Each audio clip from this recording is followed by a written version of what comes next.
The Australian media has a field day with Majestic Princess, Carnival masks up, and Disney goes global. All that and more coming up now.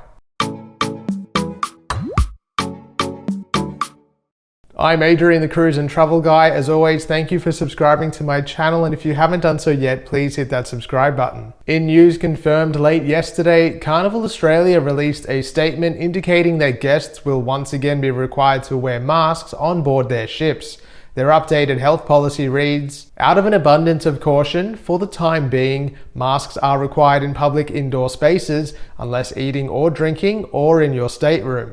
Outdoors when in large congregate events where physical distancing cannot be maintained, during the entire embarkation and debarkation process, when on buses or water shuttles, and while indoors on any shore excursion." The updated mask requirement will be in place effective November 20th and through to December 31st. Princess Cruises also updated its mask policy, indicating that effective immediately, all guests and crew must wear a mask indoors. P&O has so far not updated its policy, though I suspect it will shortly, and likewise Royal Caribbean have not yet updated their written mask policy.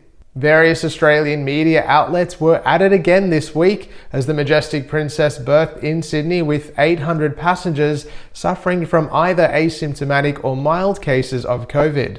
In particular, author Margot Seville was quite scathing in her attack on both the cruise industry and those of us that enjoy cruising, referring to the 800 passengers as unwanted ballast. Not missing a beat, the derivative writer mentioned the Ruby Princess before continuing her poorly considered attack. Her main focus and sore point seems to be that cruise lines release medically compromised people into our health system. Just so we're all on the same page here, COVID positive cases are no longer required to isolate at home. Passengers arriving via international air corridors are not required to provide proof of a negative COVID test before they land into Australia, nor are they required to provide proof of vaccination.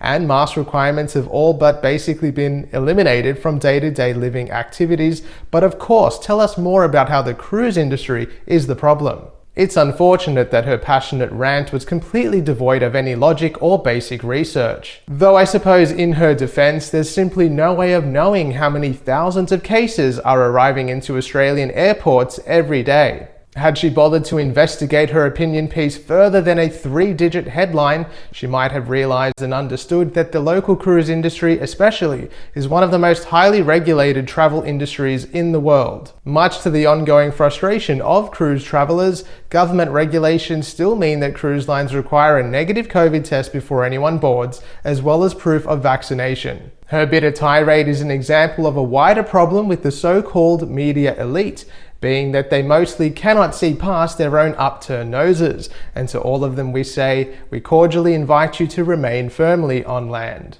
Celebrity Cruises this week announced that the spectacular Celebrity Edge will return to Australia for the 2024-2025 summer cruise season. The ship will arrive for her debut Down Under season at the end of 2023, bringing with her new features for the Australian cruise market, including infinite veranda staterooms and the magic carpet. Her just announced second Australian season will see her return to Sydney via a Trans-Pacific cruise in October 2024. From there, she will sail on a series of New Zealand, South Pacific and Australian itineraries between 3 and 14 nights duration. She will finish up with an 18-night Trans-Pacific voyage from Sydney to Honolulu, departing on April 20th, 2025. With the confirmed return of Celebrity Edge, the upcoming arrival of Virgin Voyages Resilient Lady, and the rumoured arrival of Discovery Princess for our 24-25 summer cruise season, Australians are well positioned to enjoy some of the most modern and luxurious ships right from our doorstep,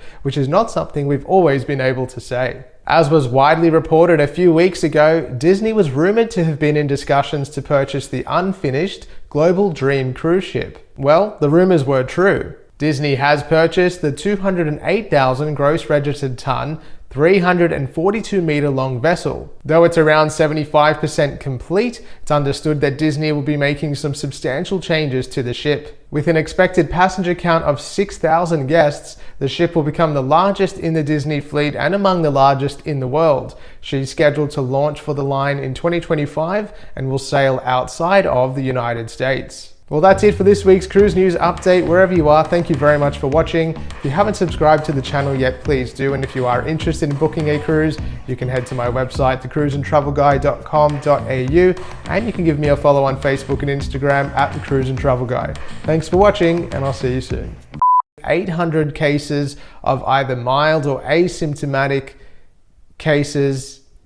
Her main focus and sore point seeming to be that cruise lines Her main focus and sore point seems to be that cruise lines simply release medically compromised people into the air. Australians have never been in a better position to enjoy the most newest